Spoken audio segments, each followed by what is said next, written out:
नमस्कार साथियों, स्वागत है आप सभी साथियों का आपके अपने परिवार प्रैक्टिस जीके में। तो आज का जो हमारा टॉपिक है वो भारत की संवैधानिक विकास का पार्ट 2 है। पहले टॉपिक में हमने देखे थे लगभग 50 से ज़्यादा प्रश्न और इस टॉपिक में लगभग 50 प्रश्न हम कंप्लीट करेंगे। तो कुल 100 प्रश्न हो जाएंगे हमारे कहाँ से, भारत के संवैधानिक विकास से। और इसमें जितने भी इम्पोर्टेंट क्वेश्चन बन सकते थे या जो प्रीवियस ईयर में पूछे गए हैं, जो आगे पूछे जाने की संभावनाएं हैं, वो सारे प्रश्नों को हम इस वीडियो सीरीज़ में डिस्कस करते हैं। तो आज हमारा पार्ट 2 है और देखेंगे यहाँ पे हम कि किस तरह से प्रीवियस ईयर की वीडियो मतलब पिछले वाली वीडियो में हमने देखा था कि सन 1858 तक के जितने भी रिफॉर्म आए थे, जितने भी अधिनियम आए थे, उन सारे से क्वेश्चन हमने कर लिए थे। लेकिन अब हम देखेंगे कि 1861 है, इसके बाद से लेकर हमारे भारत की आज़ादी तक के कितने सारे अधिनियम या रिफॉर्म जो भी आए हैं, उनसे इम्पोर्टेंट जितने भी क्वेश्चन हैं वो सारे क्वेश्चन हम डिस्कस करेंगे। तो दोस्तों, अगर आपको अच्छा लगता है इस चैनल पे आके जीके का प्रैक्टिस करना या आपको क्वेश्चन अच्छे लगते हों, तो प्लीज़ दोस्तों सब्सक्राइब कीजिए इस चैनल प्रैक्टिस जीके को और बताइए अपने दोस्तों को कि वो भी आके अपनी पढ़ाई का, अपने जो भी प्रिपरेशन की है, तैयारी की है, उसके लिए क्वेश्चन जो प्रैक्टिस यहाँ से करें। तो इसी के साथ शुरू करते हैं अपना पहला प्रश्न। दोस्तों, पहला प्रश्न है कि विभागीय प्रणाली की शुरुआत किस अधिनियम के द्वारा हुई थी। अर्थात इस अधिनियम के पहले कहीं भी विभाग की कोई बात नहीं थी, सब गवर्नर जनरल ही होते थे, जो उसके मन में आया वही करते थे। लेकिन ये एक ऐसा अधिनियम आया जिसके तहत विभाग बना दिए, अलग अलग विभागों को हम अलग अलग संभालते थे, जैसे श्रम विभाग है, कृषि विभाग है, ये सब विभाग हैं। तो उसी तरीके से विभागीय प्रणाली की शुरुआत किस अधिनियम के द्वारा हुई, ये आपको बताना है। ऑप्शन है 1861 का भारत परिषद अधिनियम, या बी 1873 का अधिनियम, या सी 1892 का परिषद अधिनियम, या 1909 का भारत परिषद अधिनियम। तो इसका सही ऑप्शन है दोस्तों ए 1861 का भारत परिषद अधिनियम जो आया, इसमें ही इसी समय ही क्या हुआ कि विभागीय प्रणाली की शुरुआत हुई। अगला प्रश्न हमारा है दोस्तों कि विभागीय प्रणाली की शुरुआत किस गवर्नर जनरल ने की। यहाँ पे ऑप्शन ही गलत दिए हैं दोस्तों। तो किस गवर्नर जनरल ने की, तो लॉर्ड कैनिंग। कौन? Lord Canning. लॉर्ड कैनिंग ने दोस्तों विभागीय प्रणाली की शुरुआत की। उसमें गवर्नर जनरल कौन था? लॉर्ड कैनिंग ही था। अगला प्रश्न हम देखते हैं कि गवर्नर जनरल को अध्यादेश जारी करने की शक्ति किस अधिनियम के द्वारा मिलती है। तो ऑप्शन ए 1861 का अधिनियम, बी 1873 का अधिनियम, सी 1892 का परिषद अधिनियम, या डी 1909 का भारत परिषद अधिनियम। तो जो दोस्तों इसका सही आंसर है वो भी यही है, 1861 का जो भारत परिषद अधिनियम आया था, जिसमें लॉर्ड कैनिंग क्या थे? गवर्नर जनरल थे, है ना। हाँ, तो गवर्नर जनरल नहीं रहेंगे, वो वायसराय थे। आप लास्ट गवर्नर जनरल कहिए या फिर प्रथम वायसराय कहिए, एक ही बात है। तो इस अधिनियम के द्वारा ही गवर्नर जनरल को ये शक्ति प्रदान की गई कि यदि आप चाहें तो किसी भी विषय पर अध्यादेश जारी करके कानून बना सकते हैं। मतलब उसमें फिर आपको कार्यकारी परिषद से वोटिंग कराने की या पूछने की अनुमति लेने की ज़रूरत नहीं है। अगला प्रश्न हमारा है दोस्तों कि गवर्नर जनरल को बंगाल और पंजाब में विधान परिषद स्थापित करने की शक्ति किस अधिनियम के द्वारा दी गई। तो 1861 का भारत परिषद अधिनियम, या 1873 का अधिनियम, ऑप्शन सी 1892 का परिषद अधिनियम, या ऑप्शन डी 1909 का भारत परिषद अधिनियम। तो ये भी दोस्तों आपका सही आंसर है ए 1861 का भारत परिषद अधिनियम। अगला प्रश्न आपके सामने है कि सर्वप्रथम कानून बनाने की प्रक्रिया में भारतीयों को प्रतिनिधित्व या भारतीय प्रतिनिधियों को शामिल कब किया गया। ऑप्शंस देखते हैं, ए 1861, बी 1873, सी 1892, या डी 1909। इसका सही आंसर है 1861 का भारत परिषद जब अधिनियम आया तो कानून बनाने की प्रक्रिया में भारतीयों को भी कुछ प्रतिनिधित्व दिया गया। अगला प्रश्न है कि लॉर्ड कैनिंग ने 1862 में से निम्नलिखित में से किसे विधान परिषद में मनोनीत नहीं किया था। तो वही बता रहे हैं ना कि विधि बनाने में जब भारतीयों को थोड़ा बहुत प्रतिनिधित्व दिया गया तो 3 लोगों को लॉर्ड कैनिंग ने विभाग अपने नियुक्त किया था अपने विधान परिषद में। ऑप्शन देखते हैं, ए बनारस के राजा, बी पटियाला के महाराज, सी बंगाल के नवाब, या डी सरदिनकर राव। तो ऑप्शन ये पूछ रहा है कि निम्नलिखित में से किसे नहीं किया गया है। तो आपका सही आंसर है सी बंगाल के नवाब को यहाँ पर नहीं लिया गया है, केवल बनारस के राजा, पटियाला के महाराज और सर दिनकर राव, ये 3 लोगों को ही विधान परिषद में जगह दी गई थी। अगला प्रश्न है कि ईस्ट इंडिया कंपनी को भंग करने के लिए निम्नलिखित में से कौन सा अधिनियम आया? ए 1861 का भारत परिषद अधिनियम, बी 1873 का अधिनियम, सी 1892 का परिषद अधिनियम, या डी 1909 का भारत परिषद अधिनियम। तो इसका भी सही आंसर है दोस्तों बी 1873 का जब अधिनियम आया तो उसमें यह कहा गया कि ईस्ट इंडिया कंपनी को किसी भी समय भंग किया जा सकता है। अगला प्रश्न आपके सामने है कि ईस्ट इंडिया कंपनी को औपचारिक रूप से कब भंग किया गया? ए 1873, बी 1883, सी 1884 या डी 1874।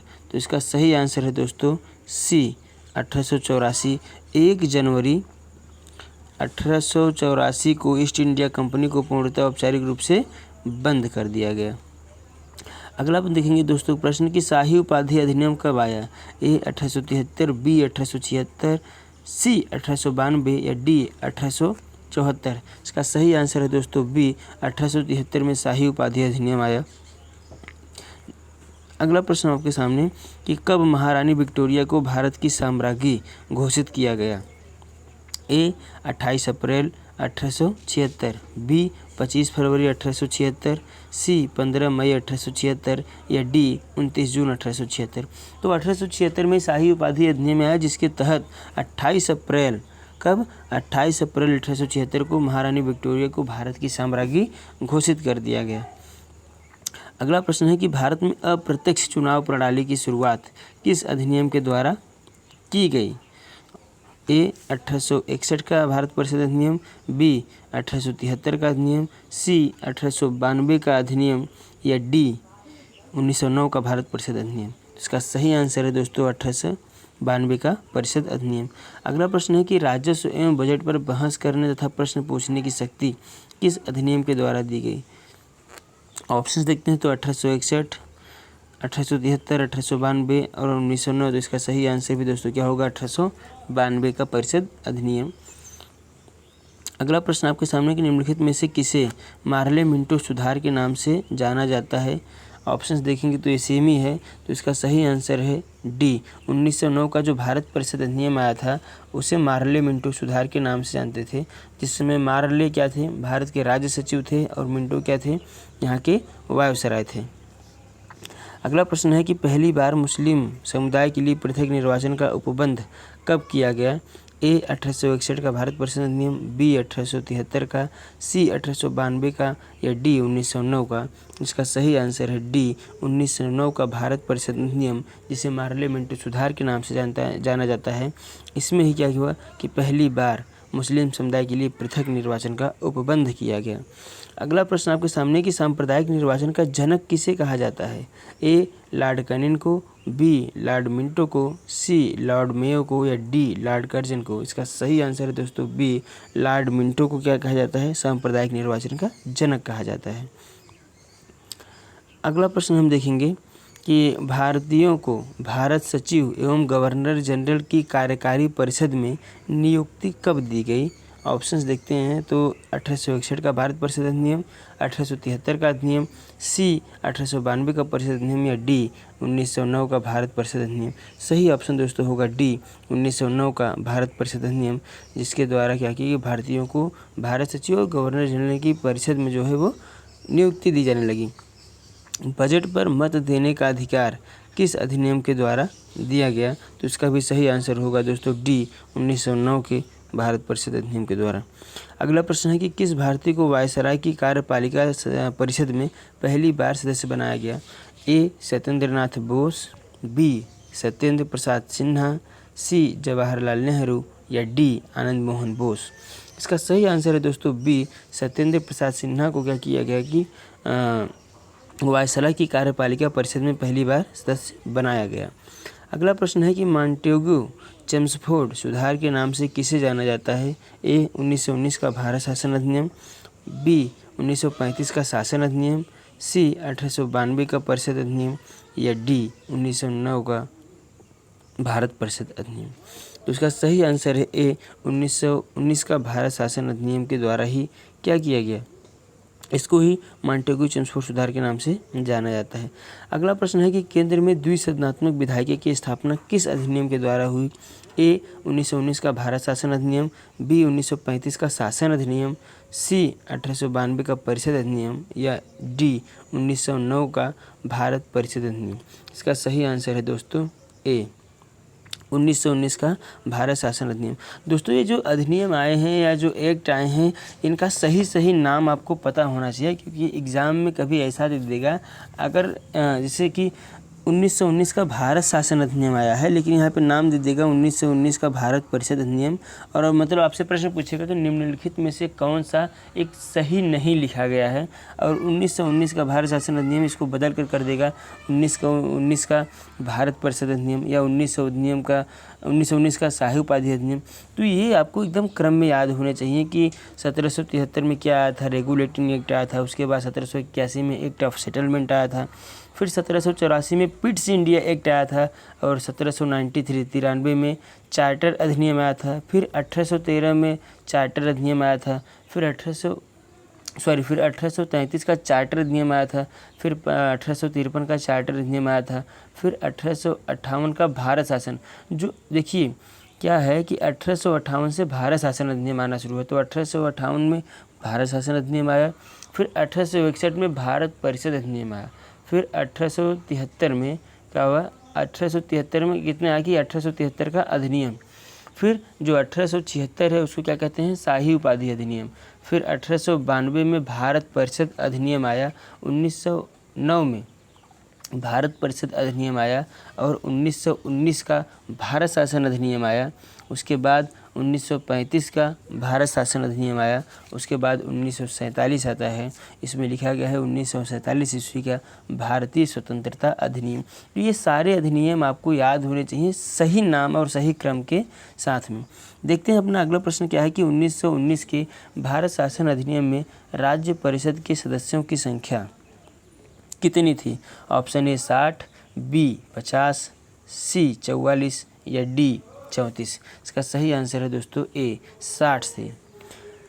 अगला प्रश्न है कि 1919 के भारत शासन अधिनियम में राज्य परिषद के सदस्यों की संख्या में से कितने निर्वाचित होते थे? ए 60, बी 34, डी 46 या सी 46 या डी 36। इसका सही आंसर है दोस्तों बी 34 क्या होते थे, 34 निर्वाचित होते थे, बाकी बचे कितने बचे 26 क्या होते थे, 26 को मनोनीत किया जाता था। ये आपको याद रखना है कि 19 में जो विषय बनाए गए आरक्षित स्थानांतरित, उनमें ये सब बातें हैं कि केंद्रीय विधानसभा थी, और केंद्र में चूँकि द्विसदनात्मक व्यवस्था हो गई थी, तो एक केंद्रीय विधानसभा थी और एक ये विधानसभा राज्य परिषद की थी। तो ये केंद्रीय में क्या था कि ये राज्य में जो राज्य विधान परिषद था उसमें सदस्यों की कुल संख्या कितनी थी 60, निर्वाचित कितने होते थे 34 और मनोनीत कितने 26। अगला प्रश्न है कि 1919 के भारत शासन अधिनियम में राज्य परिषद का कार्यकाल कितना था? ए 3 वर्ष, बी 5 वर्ष, सी 7 वर्ष या डी 9 वर्ष। सही आंसर है दोस्तों बी 5 वर्ष का शासन। अगला प्रश्न है कि 1919 के भारत शासन अधिनियम में केंद्रीय विधानसभा के सदस्यों की संख्या कितनी थी? बहुत ही महत्वपूर्ण क्वेश्चन है। अब तक तो हमने राज्य परिषद देखा, अब केंद्र की बात कर रहे हैं, तो केंद्रीय विधान परिषद कितनी थी? ऑप्शंस देखते हैं 150, 144, 134 या 164। सही आंसर है दोस्तों बी, कुल 144 सीटों की संख्या थी उनकी। अगला प्रश्न है कि 1919 के भारत शासन अधिनियम में केंद्रीय विधानसभा के कितने सदस्यों का निर्वाचन होता था? कुल सदस्यों की संख्या 144 थी, निर्वाचित कितनी होती थी ये बताइए। तो ऑप्शन दिया है 100, बी 104, सी 110 या डी 114। इसका सही ऑप्शन है दोस्तों बी 104 लोगों का क्या होता था? निर्वाचन होता था। जो बाकी बचे हैं कितने 40, उनका क्या होता था? उनका मनोनयन होता था। देखते हैं अगला प्रश्न। अगला प्रश्न है कि 1919 का भारत शासन अधिनियम में केंद्रीय विधानसभा का कार्यकाल कितना था? ए 3 वर्ष, बी 5 वर्ष, सी 7 वर्ष, डी 9 वर्ष। इसका सही आंसर है ए 3 वर्ष। जो राज्य विधान परिषद था उसका कार्यकाल 5 वर्ष, जो केंद्रीय विधानसभा है उसका कार्यकाल कितना? 3 वर्ष। अगला प्रश्न देखते हैं कि प्रांतों में द्वैध शासन का जनक किसे कहा गया है। ए लियोनस कार्टियस, बी विलियम जोन्स, सी एडविन मार्टिन या डी विंसेंट स्मिथ।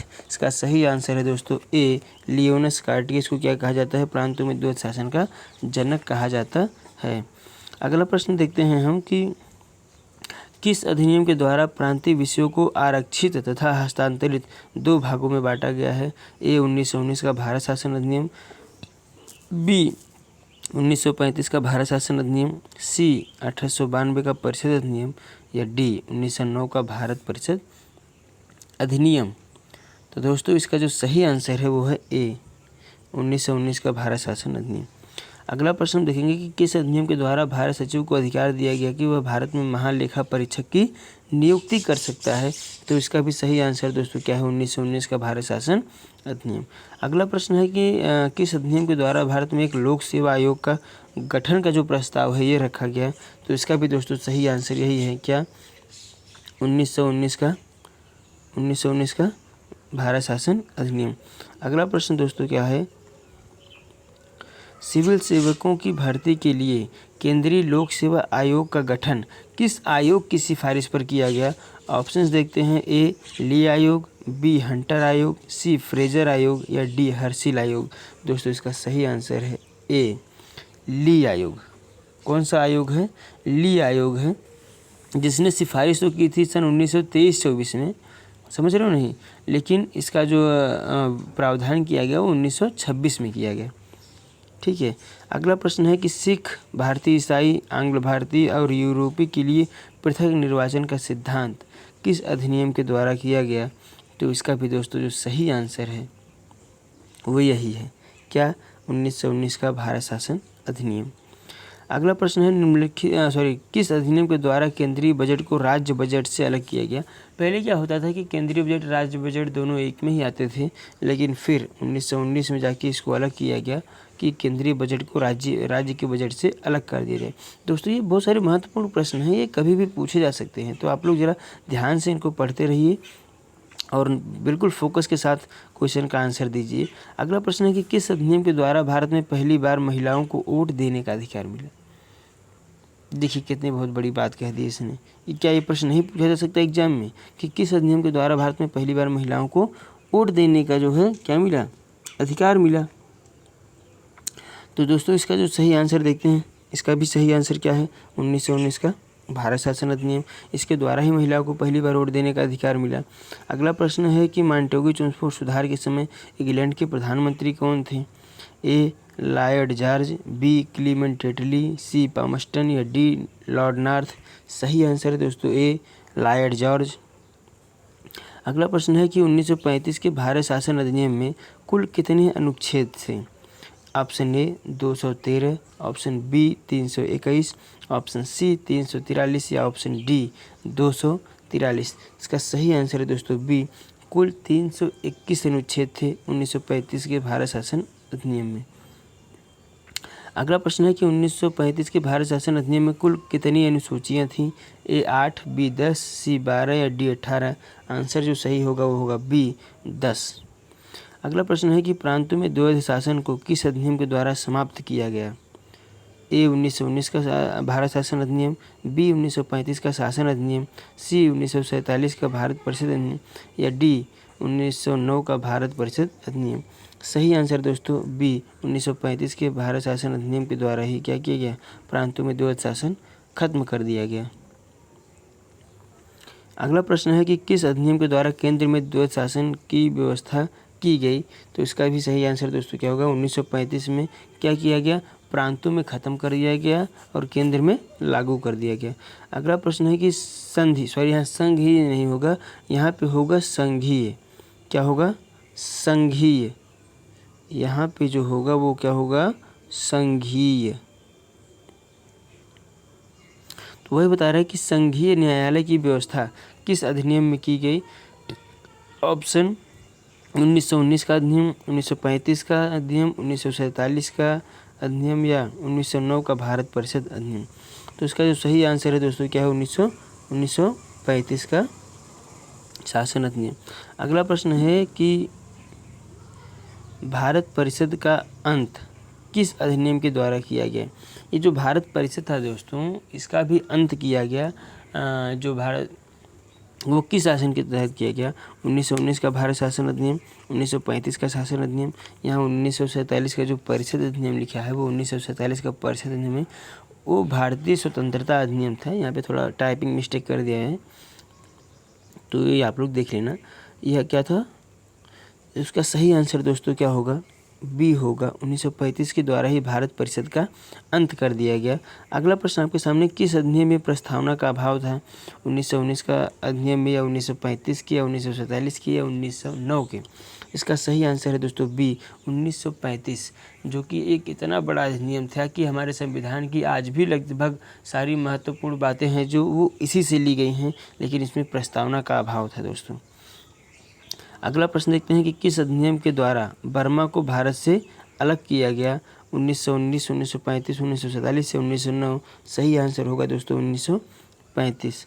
अगला प्रश्न, किस अधिनियम के द्वारा भारतीय रिजर्व बैंक की स्थापना की गई? तो इसका भी आंसर जो होगा 1935 ही होगा। अगला प्रश्न देखेंगे, 1935 के भारत शासन अधिनियम में कितनी प्रतिशत जनसंख्या को मताधिकार मिला? ए 10%, बी 20%, सी 15% या डी 25%? आप लोग जो सुधार की हैरानी होगी कि 1935 के बाद भी, या 1935 में जो अधिनियम आया उसके बाद भी हमारे भारत की केवल 10% जनसंख्या को ही मत का अधिकार था।